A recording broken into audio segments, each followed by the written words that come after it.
Hi there. Not sure if you can hear me. We can now, thank you. Oh, good. Okay.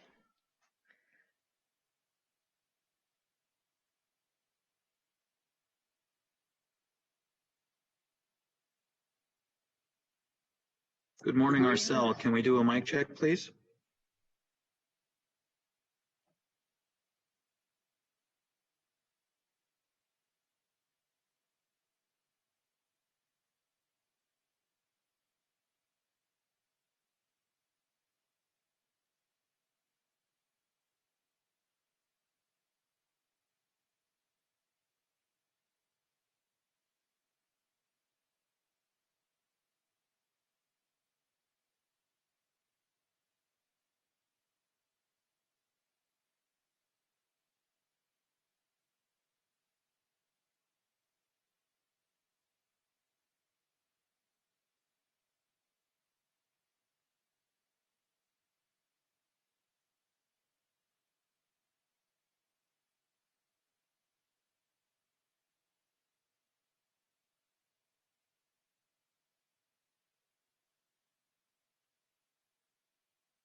Good morning, Supervisor Cortese. Would you like to do a mic check?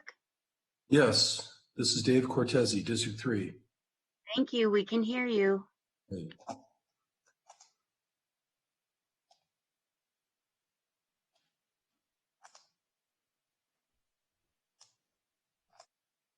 Good morning, Mr. Campos. Would you like to do a mic check? Yes, can you hear me? We can hear you. Thank you very much. Thank you. Good morning, Catherine. Would you like to do a mic check? Yes, good morning. Can you hear me okay? We can hear you. Thank you.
Good morning, Arcel. Would you like to do a mic check?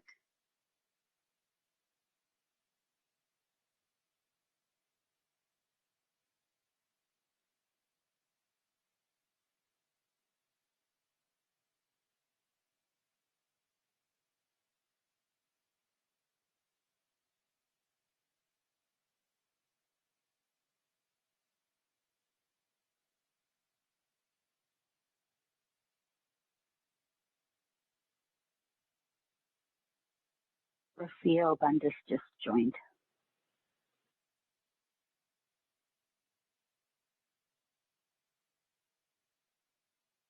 Arcel, can you try that one more time, please?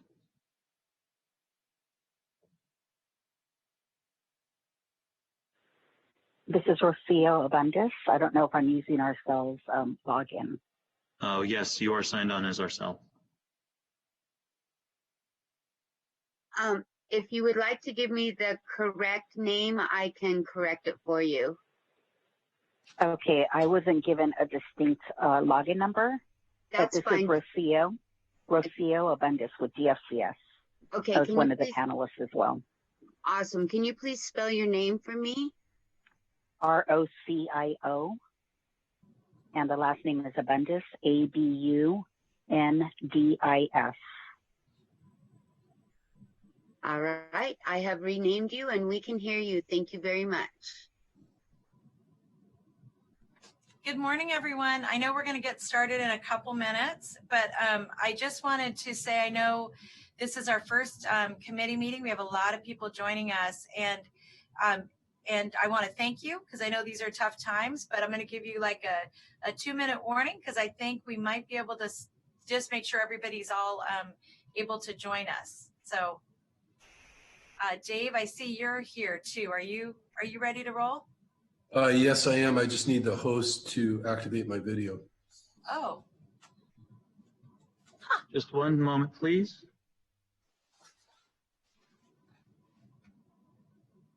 How come we can't get their video working? Let's see.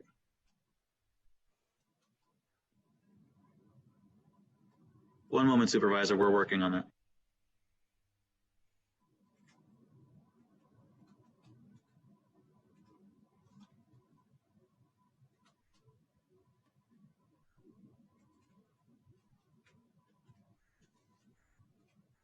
I'm trying not to touch anything. Supervisor Chavez, you can start at 9:30 anyway because I've got you on audio just fine. And then Oh, great. we'll get my I'm video. trying.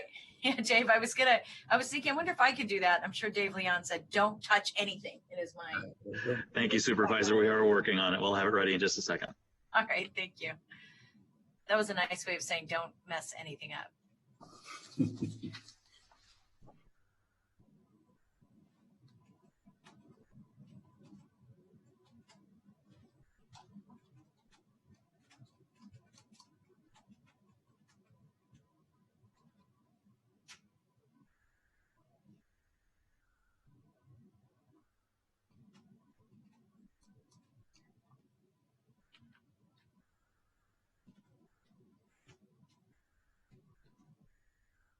Rhonda, while that's happening, could you explain to the public if they want to weigh in how to do that? I would be happy to. For members of the public, if you would like to weigh in, at the bottom of your screen, there should be a raise hand signal.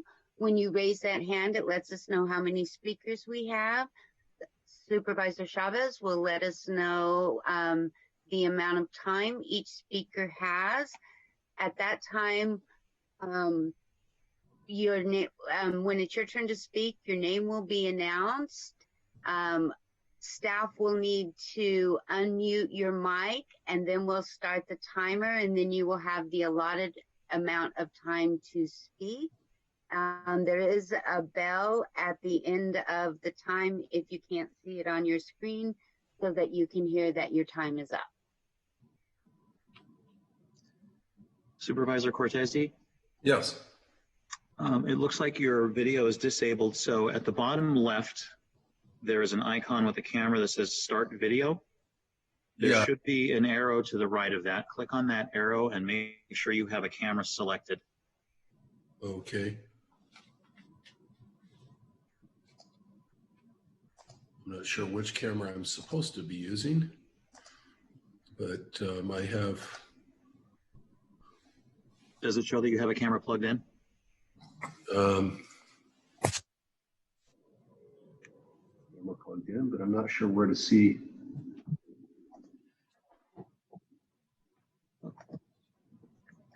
Okay.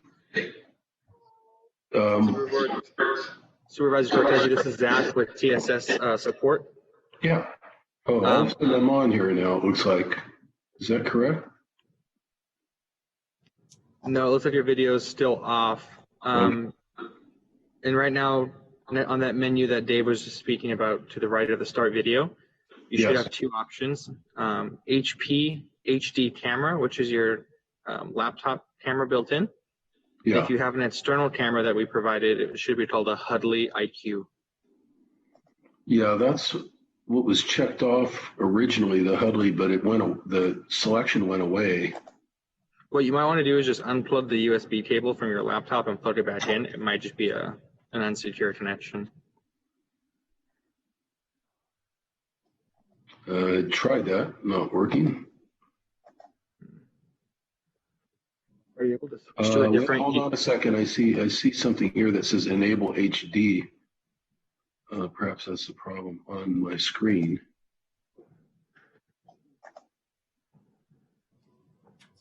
Nope. Are you able to unplug the camera and switch to a different USB on your laptop? You should have one on the left and one on the right. Yeah.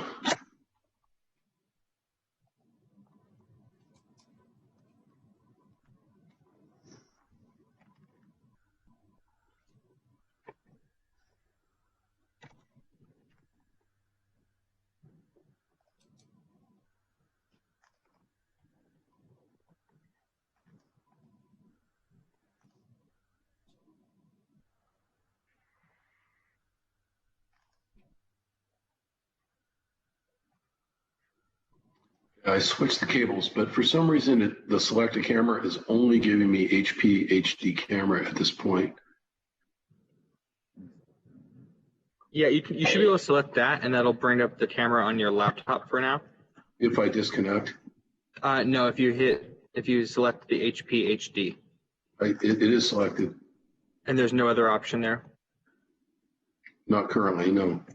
Okay, and then when I first opened it, it had the Hudley option.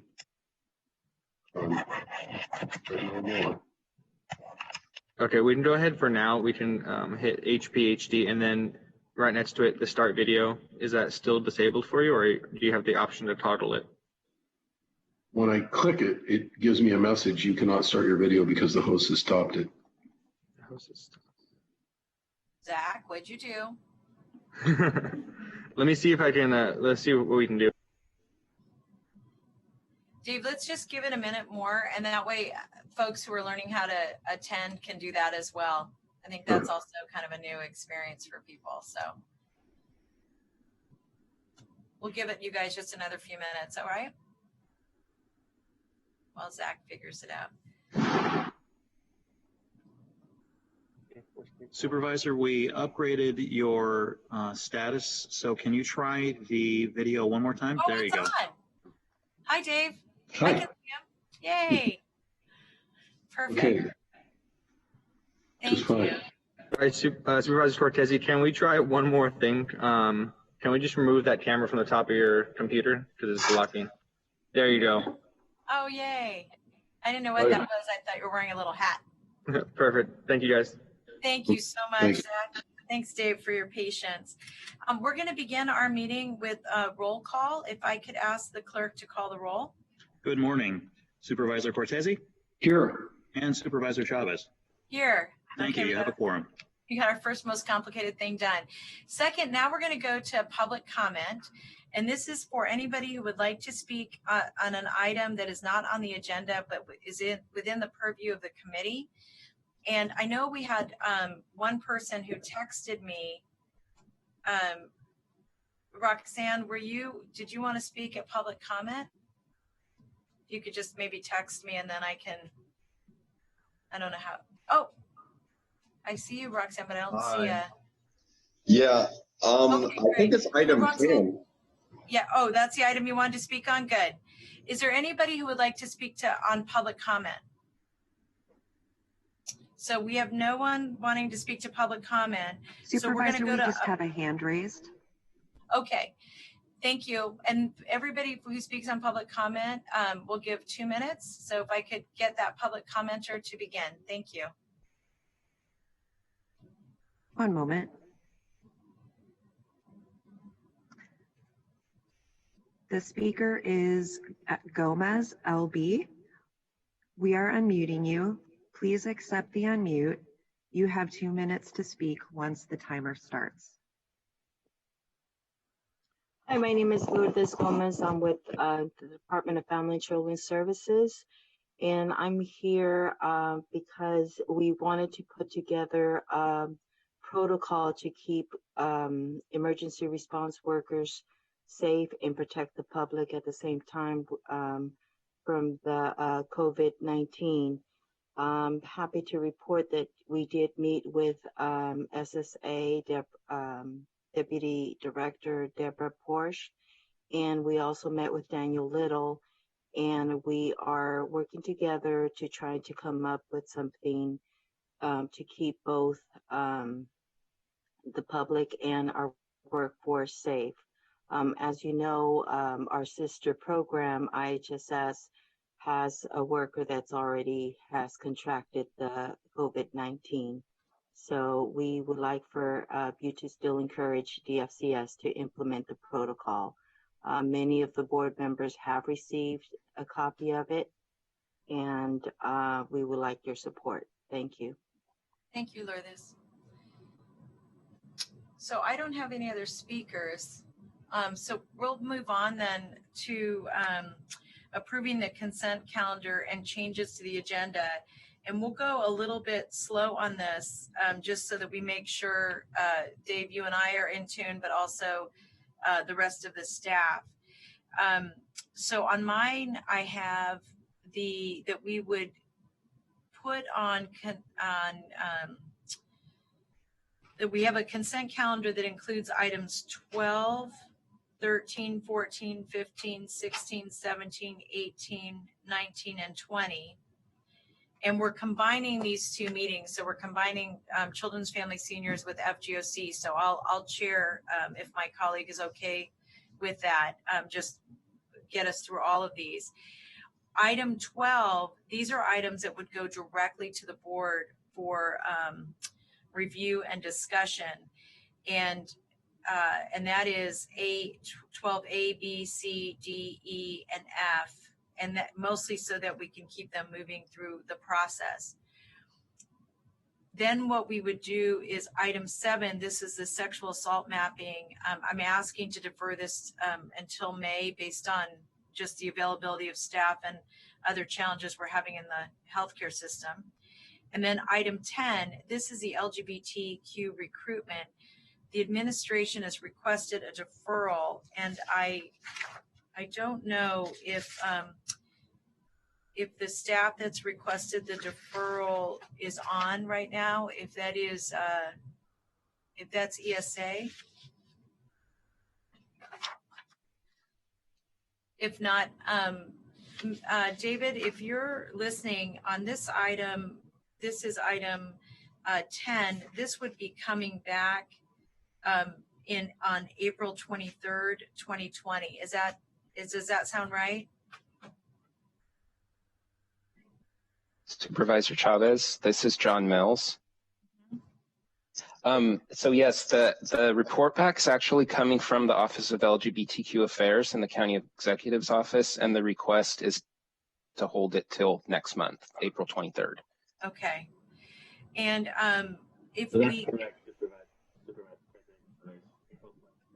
David, we're having a hard time hearing you, but Okay. I think, yeah. Oh, you want to try again?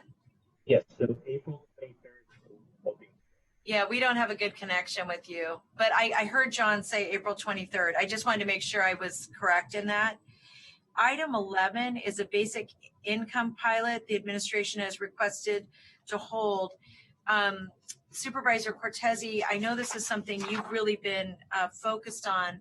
I wonder if you have thoughts about how you'd like to proceed with that item, and that's item 11. Yeah. Could you, Dave, can you unmute yourself? There you go. Oh, we don't want a silent movie here, right?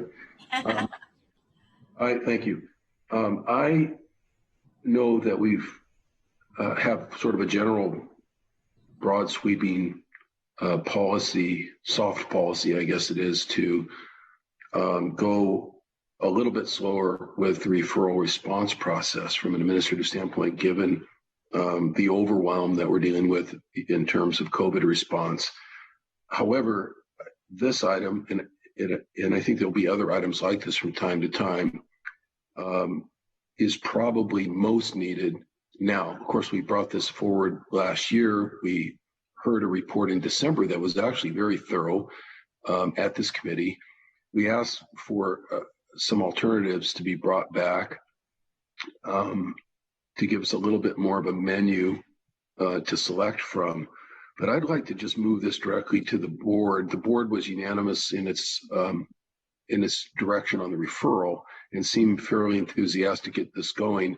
And I'm surmising that the board might be equally interested in speeding this up now that we have transitional age foster youth, not only grappling with everything else that they ordinarily grapple with, but also grappling with their own survival, literally, amid this COVID situation. So I believe at the board, we could probably direct that some expedited version of this UBI program be stood up immediately, and we can always come back afterwards and tweak the program more to our liking if indeed we need to do that. So that would be my desire to, I hope that's clear for the administration that's listening. I did talk to Dr. Smith yesterday, our county executive, and suggested the same thing to him. He had no objection yesterday. I assume he would still be good with that plan. At the very least, it gives the Board of Supervisors the opportunity to state very clearly up or down if they want to push this forward quickly. Great. Bob Mendicucci, do you want to give any feedback to that? Are your thoughts on that? Yeah, I think, I mean, if the conversation's been had with Dr. Smith, I think, we can touch base with him just to see what he was thinking, but I don't have any particular issues. Great. Okay, we'll move it directly to the board for the next board meeting. And if we can, let's just go ahead and take whatever the last couple reports are and attach them to the board agenda, if that's okay, because that may be enough just to remind people what we're gonna do. And then, Dave, one thing I would recommend is if it's possible for you to work with Bob on the recommendation, just in terms of what we're going to offer to the board, so they can have that a few days in advance. Yeah, I'd be happy to do that. Maybe we can sort of propose a supplemental that just narrows down some of the choices that we were looking at the last committee meeting. But I want to reassure Bob and everyone who was involved in presenting back in December that they did a good job. There were plenty of options there to choose from. And I agree with you, Supervisor Chavez, if we simply attach or forward the original December ledge file that came to this committee onto the Board of Supervisors now, perhaps with some guidance that I can work with social services on, as one supervisor, we could perhaps have a successful outcome at the Board of Supervisors meeting. I think it's worth a try. So if we can proceed like that, I'd be happy to proceed like that. Perfect. And then the other thing I would ask is, and John, I'm asking this of you mostly because I know you're here on behalf of the county exec's office. I know that there are a number of actions that we're taking that are considered emergency in nature. I think this is one of those in terms of getting resources to really low income young people. And I mention that because what I would also like is if it's possible for us to have an assessment both how the language we use on it so that it may be reimbursable at some point is also something I just want us to think about. That wouldn't be a reason not to do it, but it's definitely a reason to consider it, just as we're working with FEMA and the federal government. The federal government's packages that have come out have been a little, I haven't had a chance to weed through them. They're a little bit complex in terms of what resources may be available to us at a local level. But if you could help, if the administration could help us prepare this action so that we'd have the opportunity for reimbursement if it was available, would be great. Yes, absolutely. Is that okay with you, Dave? Wonderful. Okay, great. Okay, so what we have then on consent would be, for deferral would be, we would include item 7, which is the sexual assault mapping that would be deferred through May.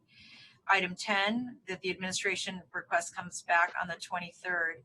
Item 11, which would go directly to the Board of Supervisors. And what that leaves on the agenda is item 4, which is the RAKE, transportation and health assessments. Item 5 are schooling services. Item 6, safe parking with Amigos de Guadalupe. And then verbal reports from Bob, the director of SSA, and verbal report from the director of GCSS, Ignacio. Is that agreeable to you, Dave? Yes, Supervisor Chavez, and I'm anticipating 6 would be a fairly brief conversation. It would be tempting to put it on consent or ask for that, but I know the board wanted us to discuss it, so perhaps we can just leave that on, but have a brief conversation. I think, again, given COVID-19 and the state of the situation with our homeless population, this is probably a much more urgent item than it was just a few weeks ago when it came before the board. That's a great. We'll leave it on. Thank you. Great. So with that, the motion is, this is our consent calendar.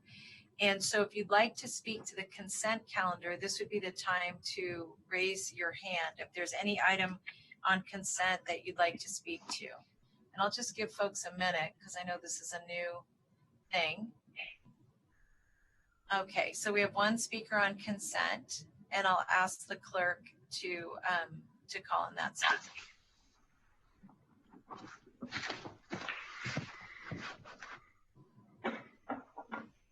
The speaker is Roxanne. We are unmuting you. Please accept the unmute. I think I did. Can you hear me? Yes, perfectly. Yes. All right. Thank you, supervisors, for hearing this matter in the midst of this crisis.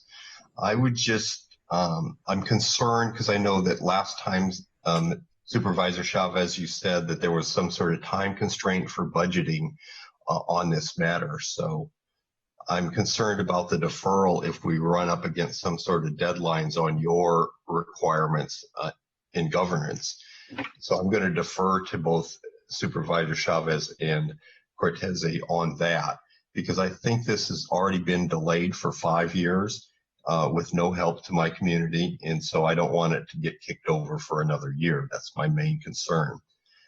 I'm pushing that you consider following San Francisco's lead on this matter and having an Office of Plan initiatives. And I would suggest as options that there either be a consultant or a contractor related to the Board of Supervisors or some other mechanism. I don't know all the ways that you can operate, but to let my people out of the lesbian and gay jail so that we can get out from underneath of Ms. Martinez and Mr. Campos and be included in the society of Santa Clara County. Thank you. Supervisor Chavez? Yes. Yes, Supervisor Cortese here for those listening. We were just asked for some reassurance about budgeting. I think it's important to point out to Roxanne and anyone else listening that our budget process as of the Tuesday Board of Supervisors meeting has been extended out through August. It doesn't mean that the administration won't be putting together a budget and budget proposals in the meantime. So I think if we defer this, but just add to our to the current motion on consent, a request to the administration to continue to consider the implications of this item in the budget process while we are considering the policy implications, over the next month or so. So that as we defer the policy implications, which is what we had a robust discussion about last committee meeting, to Roxanne's point, we're not precluding the possibility of having budget dollars in the budget for anything that actually needs to be done. And I want to make it clear, I'm not asking for that clarification to be included on consent because I'm sold on having a contractor or an independent office or anything like that yet. But it's a valid discussion to keep having, and just to make sure that there's a budget placeholder of some kind for whatever we may do on this item. Thank you. I think that's fine. We'll include that in the minutes. And also, I just want to say both to David and his staff, Ms. Martinez, that I very much appreciated the conversation that we had, and I recognize that this is being deferred mostly because, or entirely because of COVID-19. And so I do really just want to acknowledge that I do not have concern about the leadership of Mr. Campos or Ms. Martinez. And I wanted just to make that clear because I apparently didn't make that clear at the last meeting. That being said, I do just want to reinforce the point that you raised, Dave, about there are a lot of items that we're going to have to toggle between because the budget situation is so uncertain. And I'll just say for all of my colleagues who are listening that, we had a discussion on Tuesday a little bit about the budget timeline and the best way to get input. And I'm very certain that the staff's going to come back to us with some ideas about how to better address that than we have today. So I know everything is uncertain, and it is, but I think we're going to get some certainty very soon. So that is our consent calendar, and we're going to take the roll so that we're moving our consent calendar forward with those comments. Supervisor Cortese? Aye. And Supervisor Chavez? Yes, thank you very much.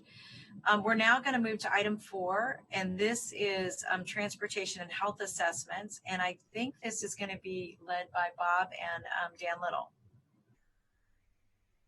Yeah, good morning. Daniel will be presenting this.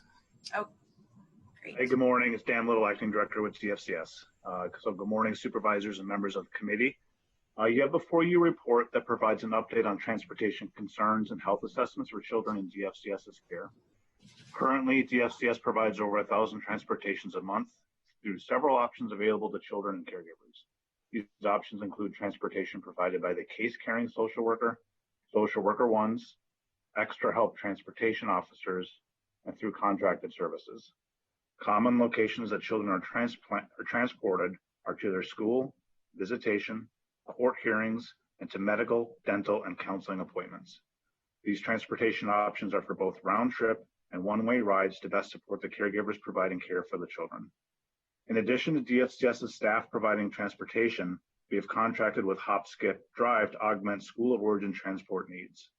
From July 1 through December 30th, 2019, Hop Skip Drive provided 2,521 one-way transportation. At the February 25th Board of Supervisors meeting, a one-time funding was approved to increase Hop Skip Drive's capacity to continue to provide School of Origin transportation and to meet the additional transportation needs that we've heard of. The case-carrying social workers also provide transportation for the children, but it's not easy to quantify this since those services are rendered and documented within the broader service delivery. Additionally, transportation is included through Seneca Family of Agency's Therapeutic Visitation Program and can accommodate up to 40 visits and transportations per week. There are some additional resources that are available, such as VTA, which provide additional options for transportation. DFCS and the SSA Office of Contract Management are in communication with VTA to further explore partnerships with the Paratransport Program to identify options to increase transportation capacity for foster youth. And with regard to health assessments, DFCS is working with the Healthier Kids Foundation to develop a program that would allow HKF to assist with scheduling and tracking dental appointments for foster youth. The program is targeted to begin July 2020. Previously reported issues involving consents to provide medical and dental exams have been mitigated through a court order at the initial court hearing, which typically occurs within 40 to 72 hours after a child newly enters the care. Our county council has been working with DFCS to modify orders made at the initial court hearing for each child to allow for automatic referrals to the Valley Health Clinic dental services, which went into effect mid-February 2020. The pilot program was expected to begin making automatic referrals at the end of March. However, it has been postponed due to health and hospitals shifting focus to the corona response. But that is still in the works. So once they can shift back resources, we can get that moving. So at this point, I'll open it up for any additional questions that you may have. Thank you. Thank you very much. Dave, do you have any questions on this item? No, I don't. I'm satisfied with the report. Great. Let me just walk through a few, and I'll obviously I'm gonna start with what we're trying to get done pre-COVID, and I hope post-COVID, and then talk a little bit about the impacts of the virus on our work. So first of all, Dan, I just want to share with you and your team and all the social workers my gratitude, because I know that we have been pushing and asking for a lot of changes in the organization at the same time, and really appreciate the can-do-ness of you and Bob and Deborah and others who've been helping us along the way.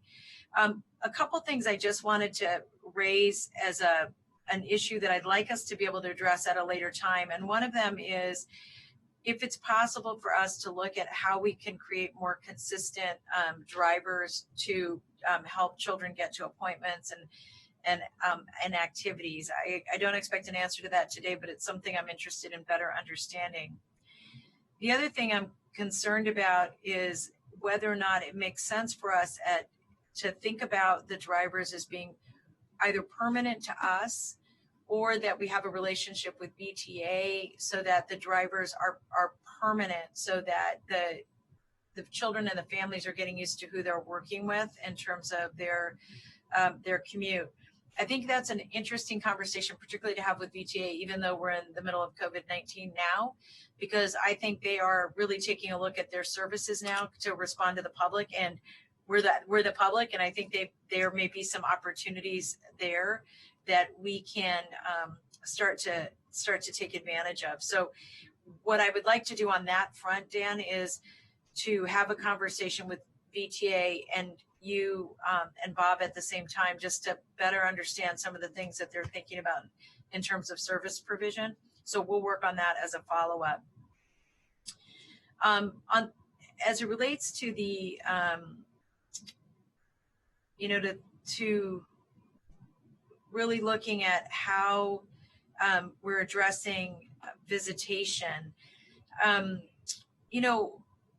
one thing that I've been curious about is how we can improve the visitation process overall. And I wonder, could you talk just for a minute, maybe Dan or Bob, about the next steps relative to visitation in particular, and how to make that easier on families? And frankly, I think that not having drivers is where we've been stuck, because then kids don't get to see parents, and then both parties start to melt down a little bit. Can you talk just a little bit about how you're thinking about that post-rake? Yeah, this is Dan. I can talk a little bit about the visitation piece.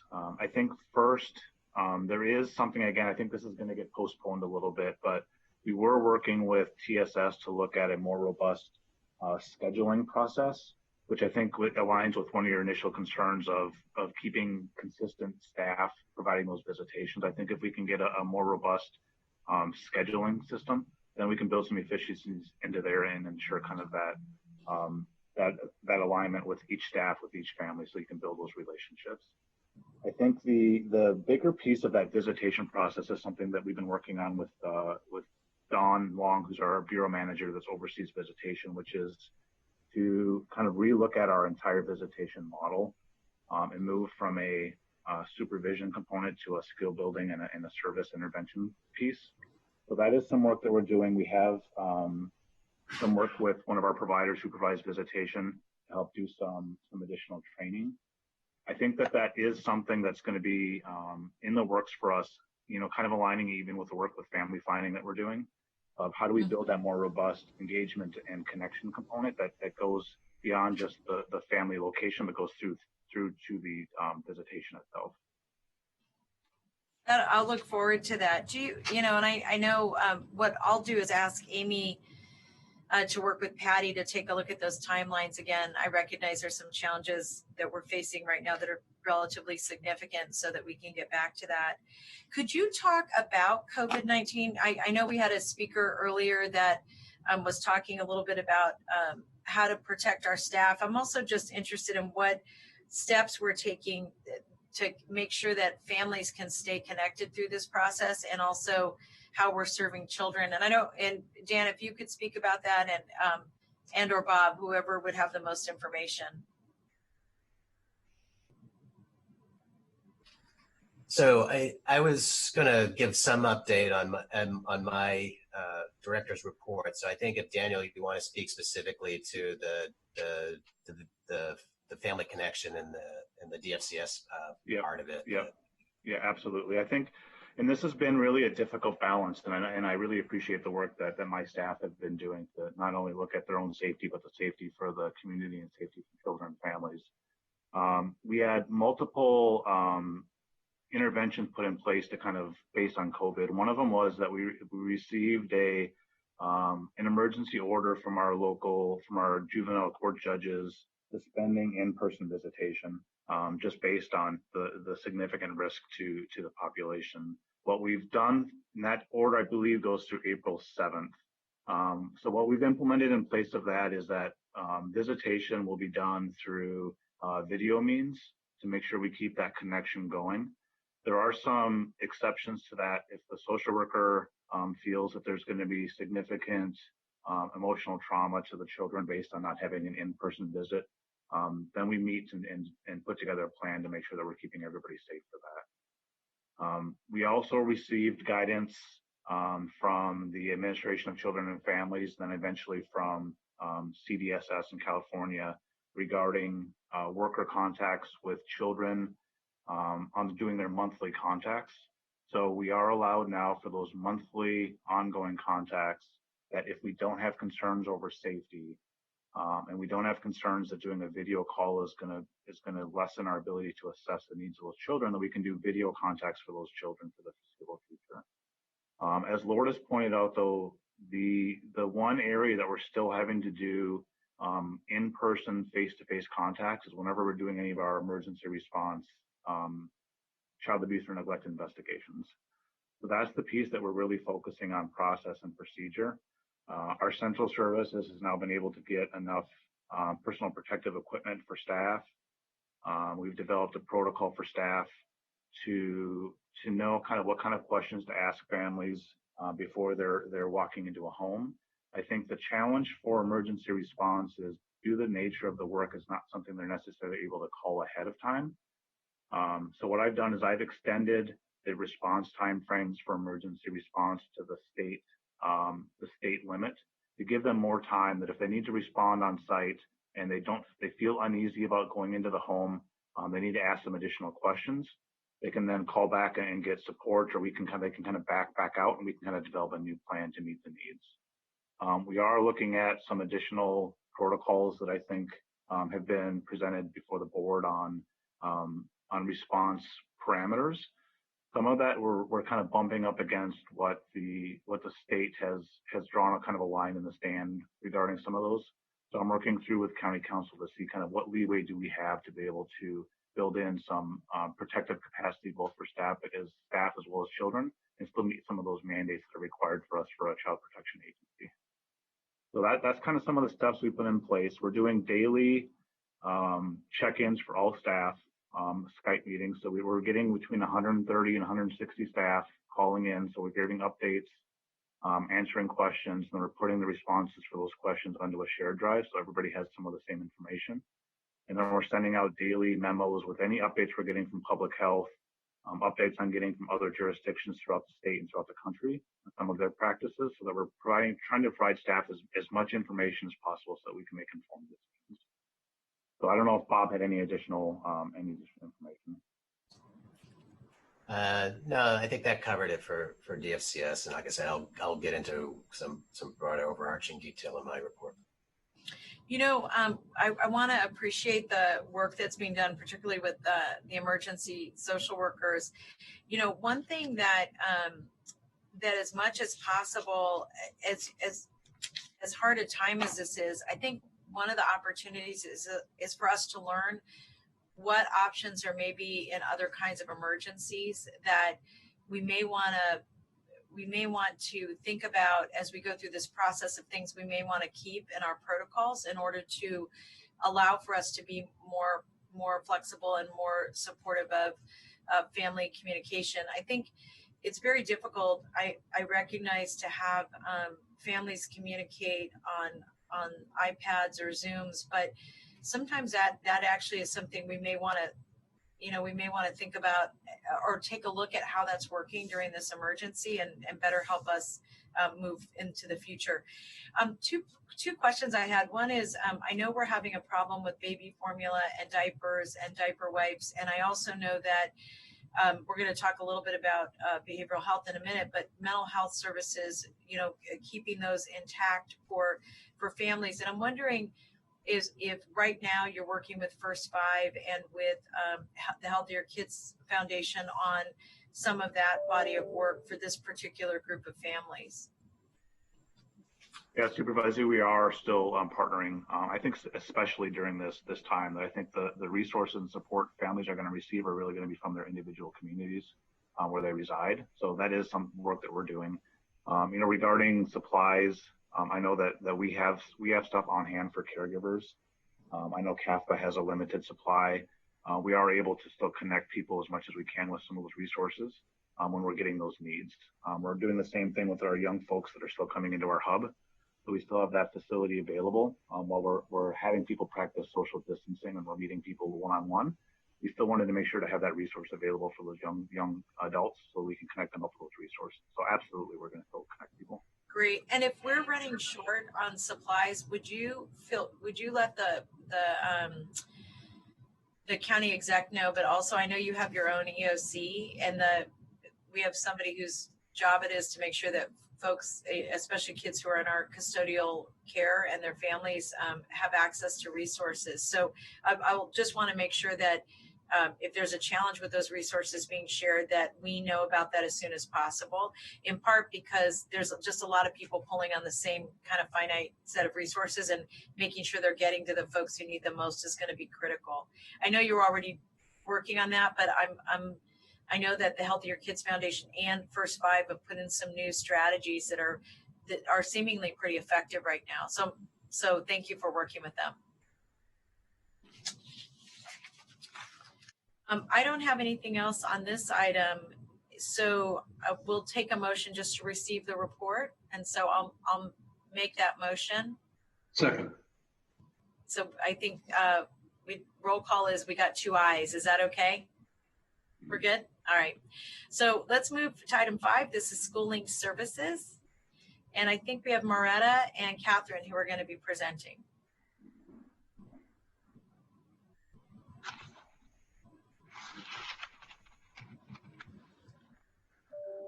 Hi there. Good morning. Good morning. Hi there. Good morning. Good morning. Good morning, Supervisor Chavez and Supervisor Cortese and committee members. So this is Moretta Juarez, the Family and Children's Services Division Director, and I'm pleased to introduce the new Program Manager 3 who will be overseeing initiative, and she'll actually be presenting the report today. Hi, good morning, Supervisor Chavez and Supervisor Cortese and committee members. My name is Catherine Spears, and I'll be going over the highlights of the Q2 Schooling Services report. I'm sorry, I'm hearing some echo. Is my voice okay, or my audio? I think you're better now. I would maybe we'll all go on mute while you talk, just to make sure we can focus on your voice. Go ahead, Catherine. Okay, thank you. Thank you. So the Q1 and the Q2 report is a Q report providing the status update for the initiative. And so the highlights of the report includes under the school district level, we served about 3,300 students that received the SLS service. 474 of the students or parents also attended a schooling services series or workshop. 7,200 students attended a family, students and families attended a one-time event, which could have been hosted at the school or a family engagement event. 66% of the referrals that came into schooling services coordinators were referrals for behavioral health service, and 71% of the referrals were successfully linked. Of the feeder model, so that we have the 10 feeder model schools, 713 students were served with SLS services. 45% of those referrals went to behavioral health, while 31% were referred to family support services. And then 79% of them were successfully linked. Some updates for you on the SLS related projects. So we have projects that are part of the, or 4 projects that are part of the SLS initiative. So that includes the schooling services expansion pilot at Allen Rock School District. And the updates for you for the Q2 is that the educational counselor interns have served 230 students. We started utilizing the child and adolescent needs and strengths questionnaire that to identify the needs of the students that are being referred to the educational counselors. And they have completed 180 camps. But they saw that 68% of the students are found needs in school achievement, and then 63% had needs around school behavior.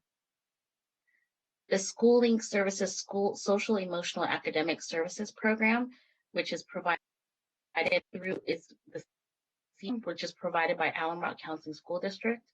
80% of the youth improved in their school behavior in Q2, and 91% of the parents were satisfied with the services they've received.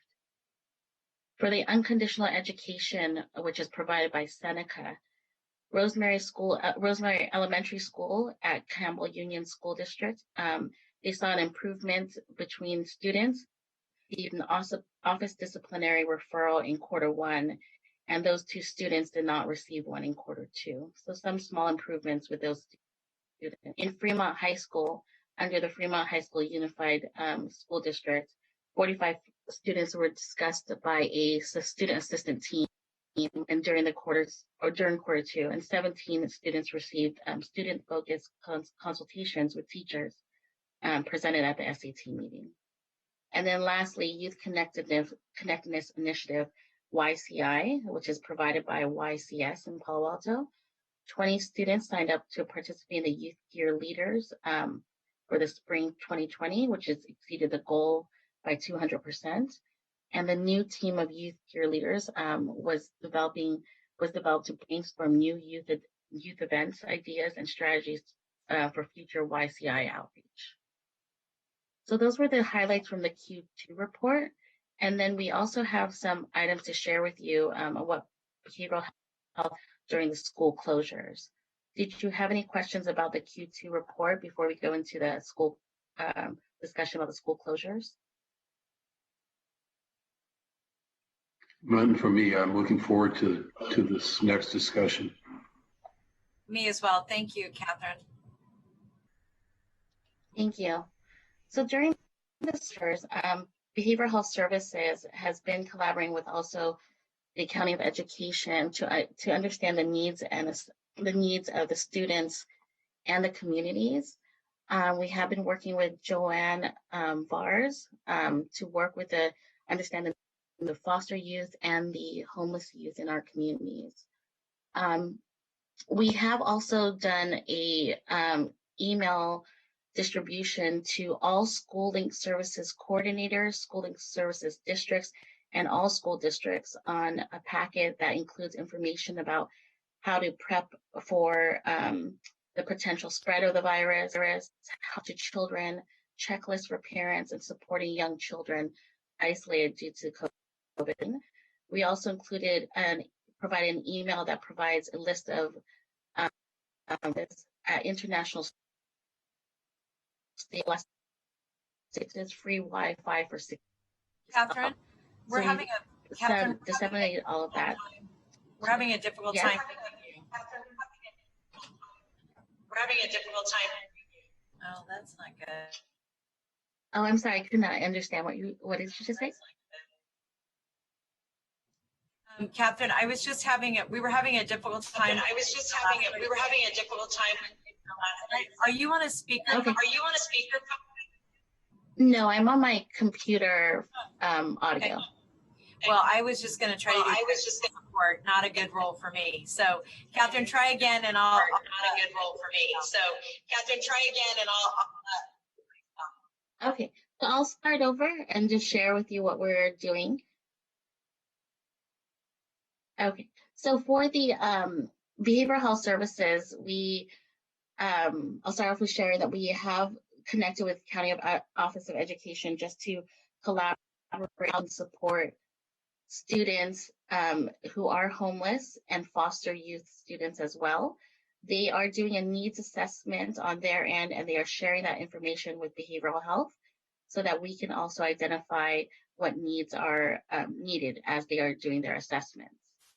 Behavioral health also has emailed all school districts, that includes schooling services, school districts, and schooling services coordinators with information about spread, how to talk to their children, checklists for parents supporting due to the COVID-19, and then also how to cope with stress during this period. We've included in another email to school districts about resources that are available for both international, state, and local resources, including scholastic free education, resources for free Wi-Fi for 60 days, as well as information to our behavioral health call center and crisis information. During this time, we, in this week, with the collaboration of, since County of Education is also doing a needs assessment, and I reviewed the data that they have captured for so far, Health also sent over a needs assessment, a short needs assessment with about 6 items, asking school districts and schooling services coordinators, school districts, about the needs of parents that they are seeing, that their parents are requesting. This is also asking about resources they're needing, what behaviors they're seeing at home, and then how can behavioral health support schools at this time. So far received 4 responses, and then I will work with County of Education to review both of our needs assessment and their needs assessment together. And then the schooling services, we've checked in with all of our schooling services coordinators, and majority of them, I would say all school districts except for one, are teleworking and providing service coordination at this time. So they are checking in with families, referrals are going to them, and they are disseminating referrals out to the providers. And that leads to the providers are still providing behavioral health services for schooling services and prevention and early intervention programs. So providers are doing telehealth and telepsychiatry and are receiving referrals from the coordinators to also provide, to open new students if needed. We have opened the capacity for school districts. So most of our schooling services and PEI services are at specific schools in a school district. Instead of only 3 purposes are specified, we have opened it to all schools in the school district. So that would mean that all schools in Gilroy, Unified, San Jose Unified, and all of the SLS school districts have access to services as well. We have referrals going through the call center for youth that are at schooling services school districts, and we are referring those referrals to these services and PEI providers. We're doing internally, the BHSD department is also conducting outreach and letting school districts know of open capacity within our services. Additionally, there's been a distribution of COM kits by County of Education by First 5 Santa Clara County. And then First 5 Family Resources Centers are still open. The Universal Pilot Coordinators are still sending referrals and to Schooling Services Coordinators or to BHSD call centers as well.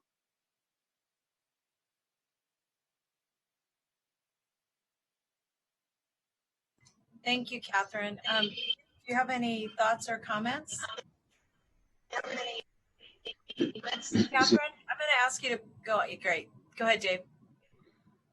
Yeah, actually, most of my questions I think have been answered. I just was concerned and hopeful, I guess is a better way to put it, that we've, given that, I know we refer to it as school closures, but they're really open on doing distance learning and online and whatever. But I think everything was covered that I was concerned about. I just want to make sure that in circumstances where a lot of these kids are untethered to some degree and needing support, perhaps even more so than when they're in a classroom and just referred to the coordinator by a teacher that's looking at them eye to eye, that there was some access capability for that family, student, and the teacher, to the extent that kids aren't showing up or are manifesting some kind of issue,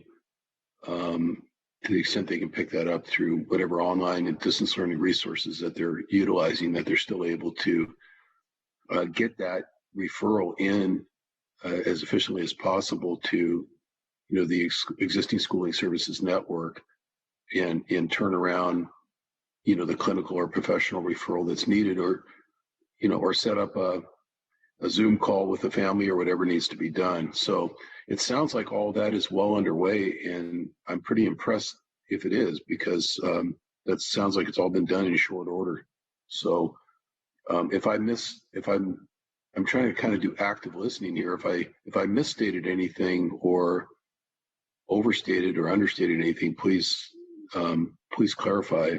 But I'm taking it that youth still have access in a virtual mode at this point, and the program is still up and running.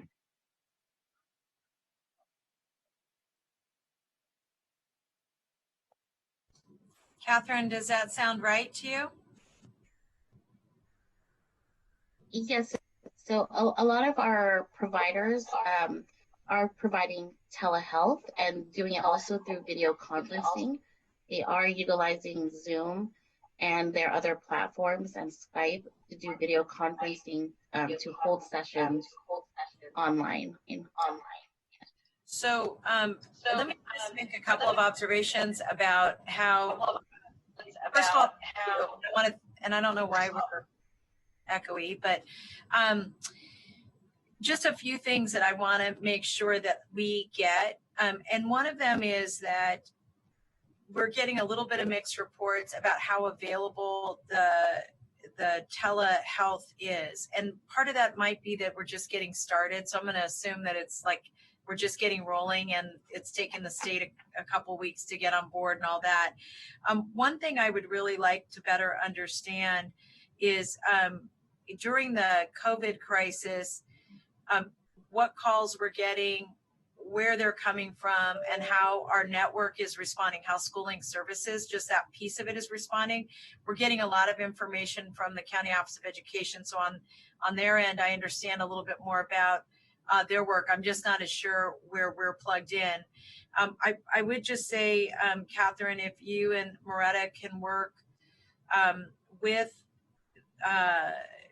within behavioral health, just to help us get a clearer picture of how how our schooling services coordinators are working, and maybe over the next week, whether or not we're able to respond to all the requests that we're getting, and if there's a gap there, that both the leadership of the department is informed of that, but also that the committee gets a blip from you about that. It's important, as you know, I know you all know how important your work is, and I just want to say probably there's no more important time than now. The other reason I'm interested is I'm curious about what we're responding to that's really rooted in COVID-19, like what kinds of anxieties and other issues come up. And it really speaks to a point I raised earlier, which is if we're doing additional work because of the virus, there may be a way for us to get both FEMA or other payments that are coming from the federal government, and that will allow us to protect the programs that are on the ground. As you know, we're really working really closely to try to make sure that our nonprofit partners, in addition to our own institution, can stay as financially healthy and viable as possible.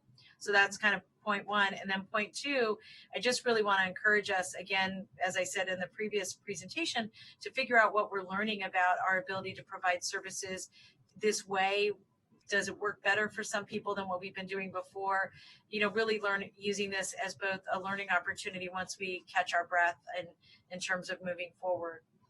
Are there any concerns about that or thoughts or feedback either from Moretta or Catherine? None for me. I'll have gathered and shared that information as well, because we did.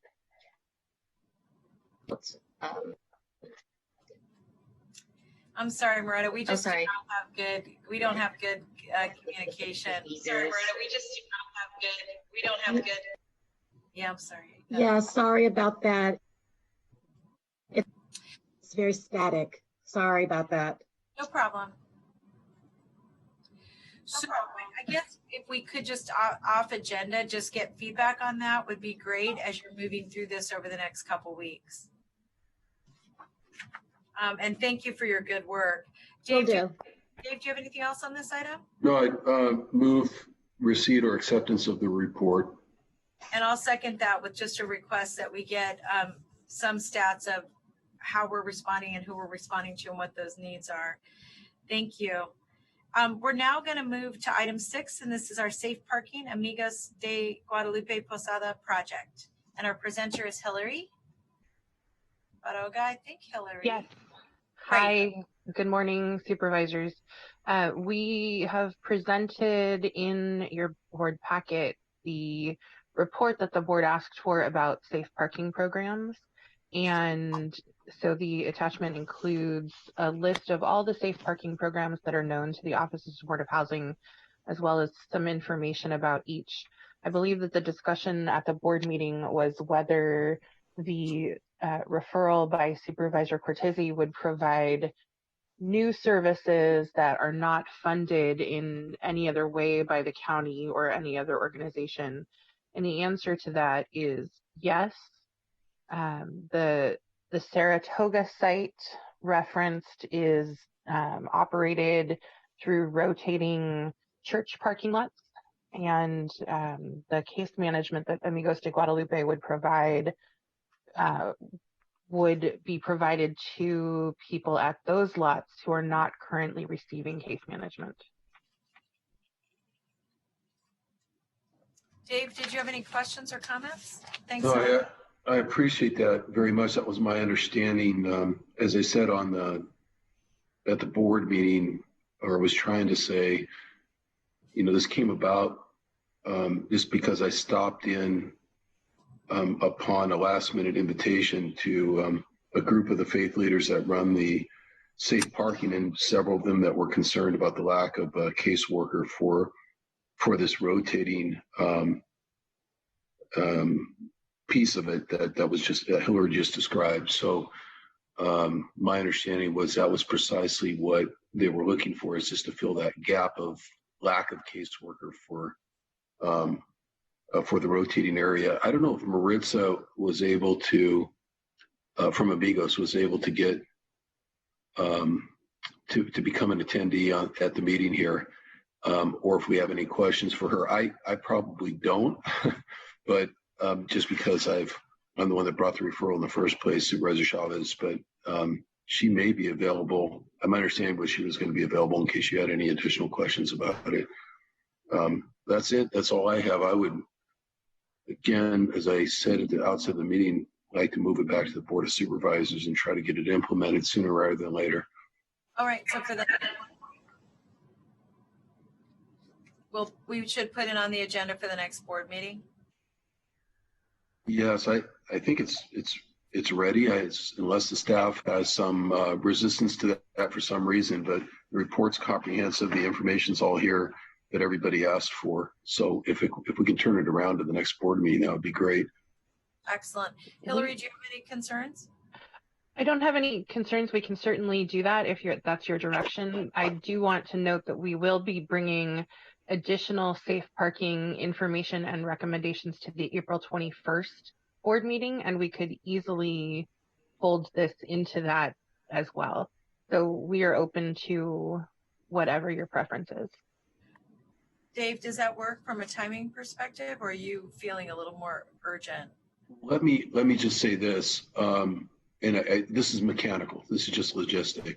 I think this has to go back to the board for direction for at least 3 votes that say, fine, go do a contract. And then I think it may still need to come back April 21st as part of that other package, Hillary. I'm not trying to be, John Mills or someone might want to step in and correct me if I'm wrong, but the original plan was to try to get the referral approved by the board so that you could include this additional or amended contract when you come back on April 21st, if that makes sense. Yes, that's fine with us. Great, thank you, Hillary. And then, John, I'll just ask if you can shepherd that to make sure that, I know there's a bunch of restrictions on what day you have to turn in what document, but to make sure that you support Hillary in that effort of getting that to the board would be great. Yes, we can work with the timelines to accommodate that.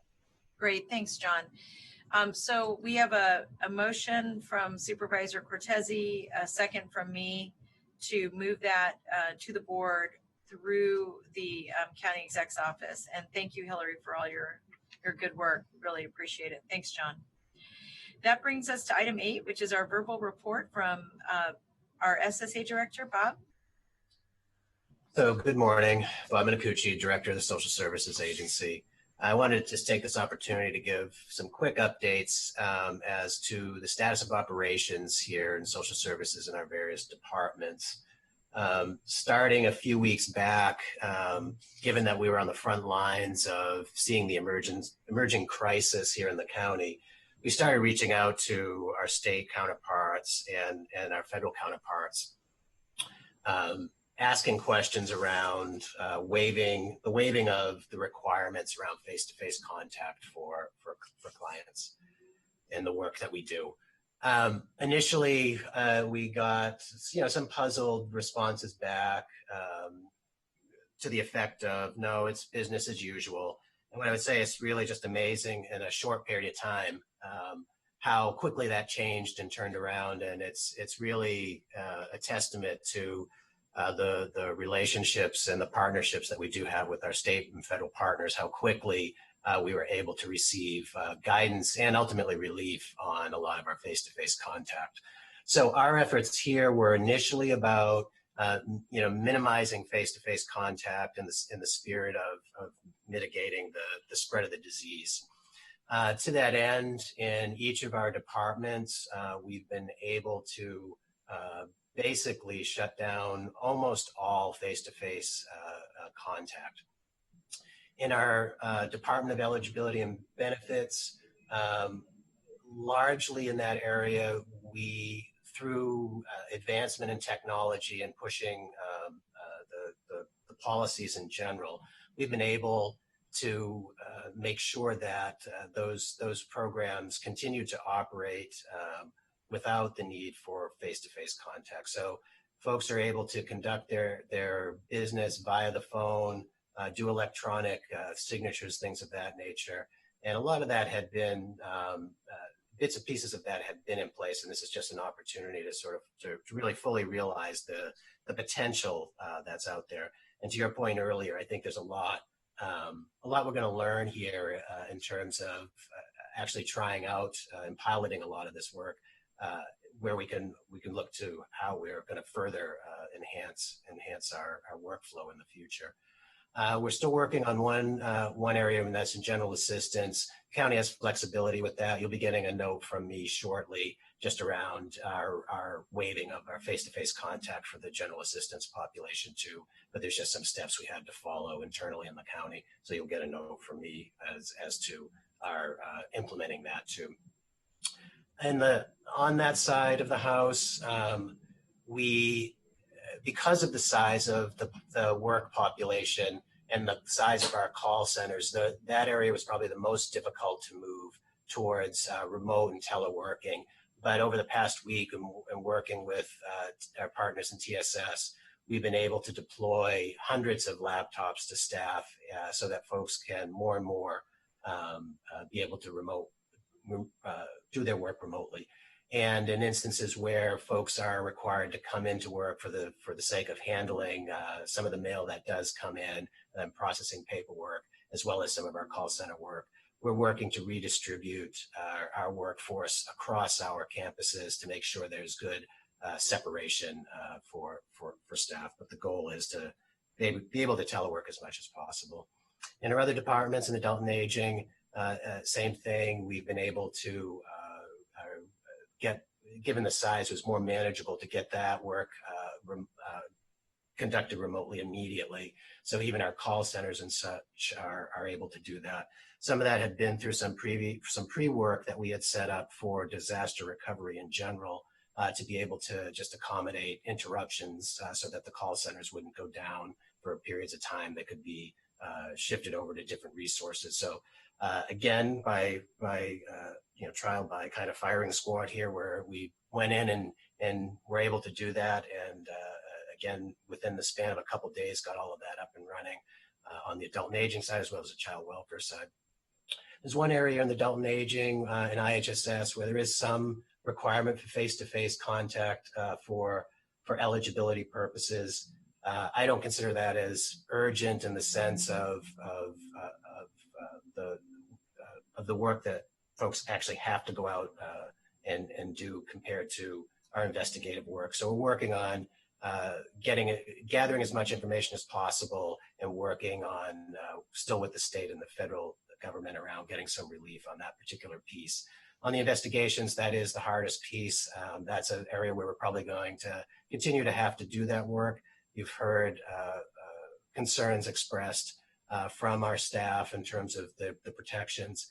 I'd say there's definitely a significant challenge in terms of getting the equipment. It is kind of what you're hearing out there in the news. We have to go out and basically try to find this stuff on our own in some instances, especially the kind of the body cover protection. It's difficult and unfortunate, I think, but understandable that our social work staff aren't considered sort of primary in the sense of where the equipment is going to.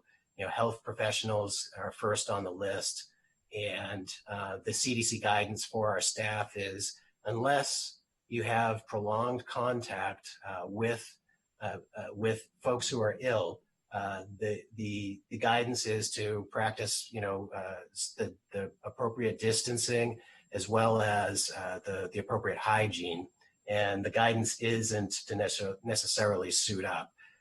So we're, I don't know that we entirely agree with that, and that's why we've gone out and we're able to procure a supply of PPEs, which, as noted earlier, we have internal procedures for. And folks will need to follow those because it is a limited supply. It isn't just that we can hand them out for all situations. Knowing and acknowledging that, staff are nervous and concerned about really any contact they're having. So we continue to work on that, but it is a challenge. And finally, I just wanted to mention that I know you guys have heard from the providers, and we just wanted to reiterate the concern. Financially, they're certainly in some peril, and we're certainly supportive of doing whatever we can to help that out in terms of their reimbursements along the way.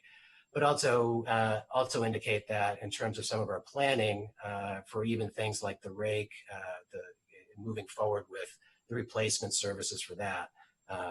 Providers are concerned and certainly want a deep commitment from the county that this is to go forward because they're in the process of hiring or acquiring properties and are quite nervous about that. So there's some work to do there to ensure that. So with that, I'm happy to take any questions.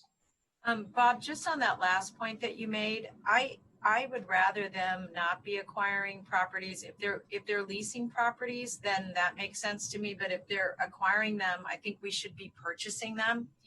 And I'm putting that more in and John, this is something that I think needs to be coordinated between the Office of Supportive Housing and SSA. And the reason I think that's really critical is that when we just went through this last change at the state, because we didn't own all the properties that we had been funding for years and years and years, as organizations went as the policies changed and we needed different types of housing, we weren't able to transfer, for example, all of those houses that we've been paying for years over to our domestic violence work.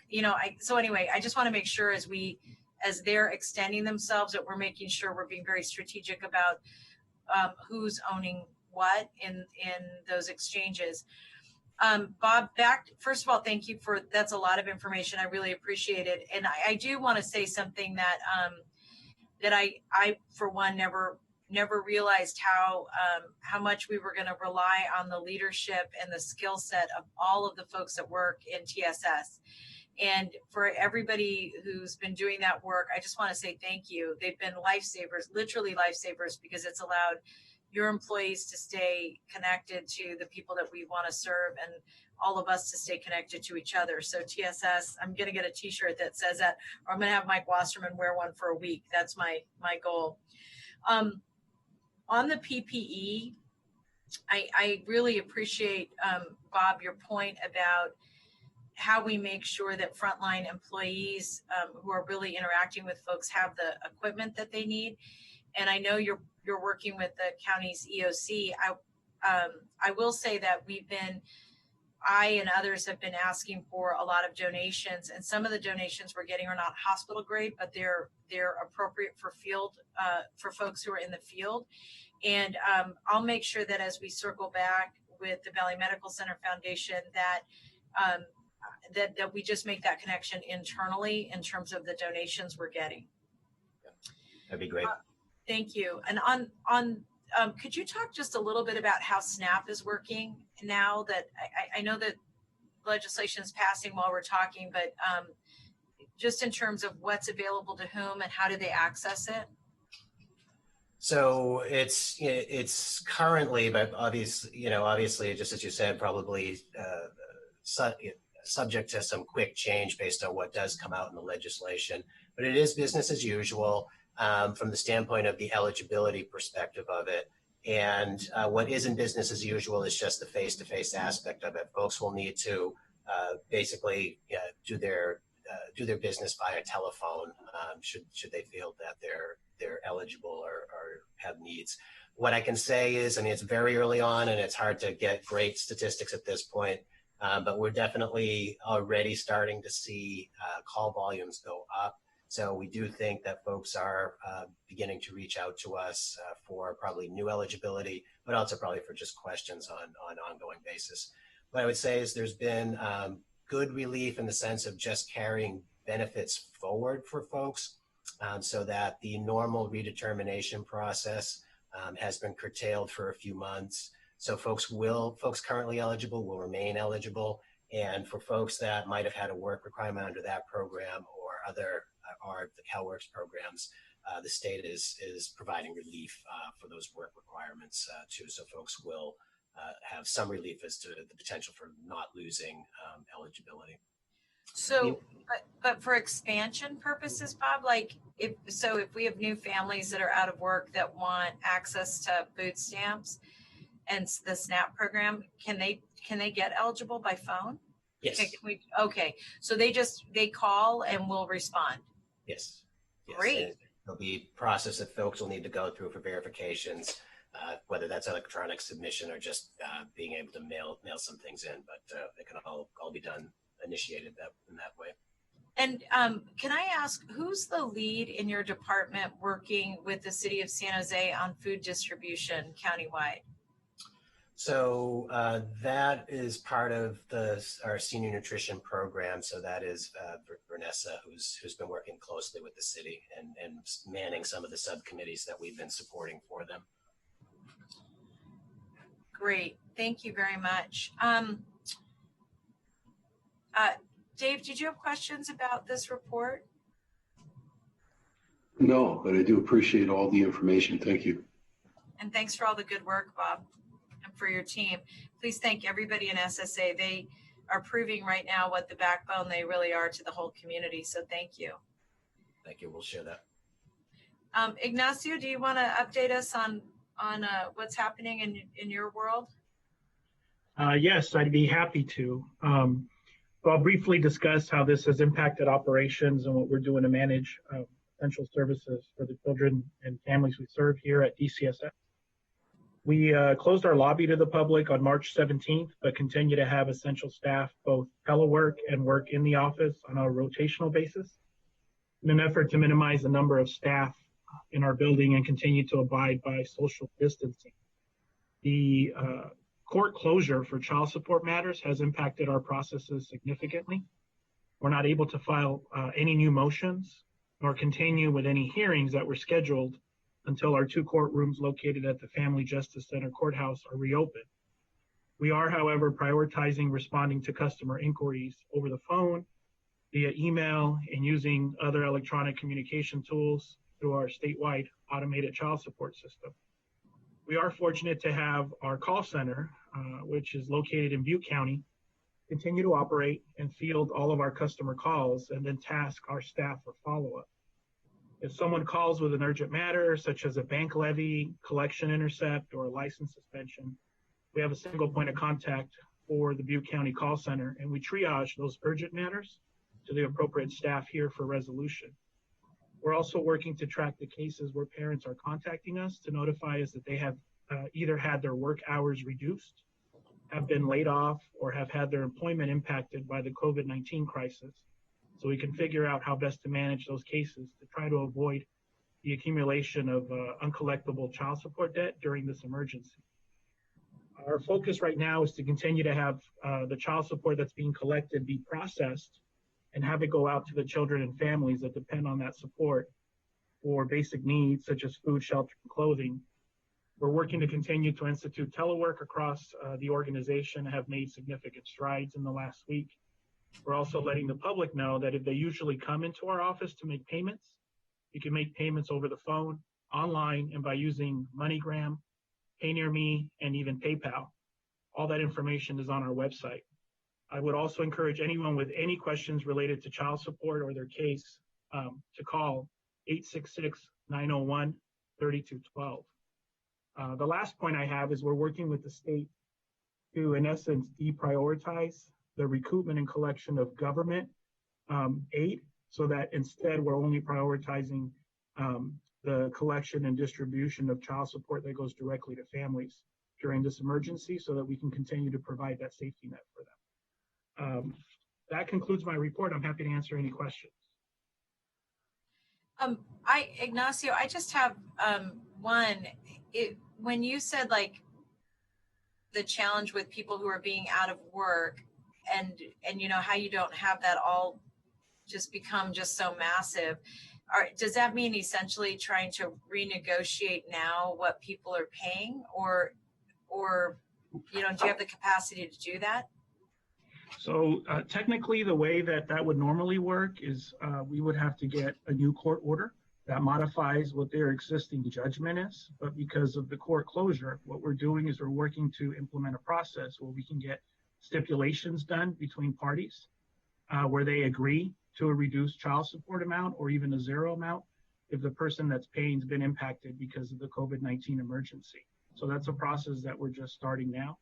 What we don't want is for folks who end up losing their job because of this emergency to then wait until the reopening of the courthouse and then have this massive accumulation of debt that they won't be able to crawl out underneath from. So we're trying to be proactive and preventative, even though we won't be able to file those judgments. We're looking to create those and hold them in hopes that we'll be able to file them when the clerk's office at the court is open again. And can all of that be done electronically, and is it normally done electronically? It isn't normally done electronically because it normally requires a wet signature, but we're working with the state to use DocuSign as a way to do that. And we're also working with the court to see if we can use their e-file portal that they have, which allows the public to file documents electronically. Great, good. That's great. Thank you for that, Ignacio. Dave, did you have any questions for Ignacio? No, I don't. Thank you very much for the report, though. Thank you. Great. So with that, I think that brings us to the close of our agenda. So let me thank everybody who's participated today. Our next meeting will be Thursday, April 9th at 2 for FGOC, and Children's Family Seniors will be April 23rd. Since it's both the same, it's Dave and I, if you have something that was going to come on the 23rd that you'd like to come on the 9th, just let our offices know, or vice versa. That would be great. Dave, do you have anything else you wanted to add? No, thank you very much, and good job. The meeting ran very smoothly, and I appreciate with the one little glitch we had with audio, that's to be expected at times, but the reports were thorough, and I feel just as satisfied as when we're in person. So I hope everyone felt that way. Thank you. Yeah, thanks for all the good work. The reports were excellent. And there's some follow-up on a number of the items that we put on consent, Dave, that I'll copy you on as we send them to the staff. Thank you, everybody. Have a great rest of your day. Be safe. And I appreciate your work. Bye-bye.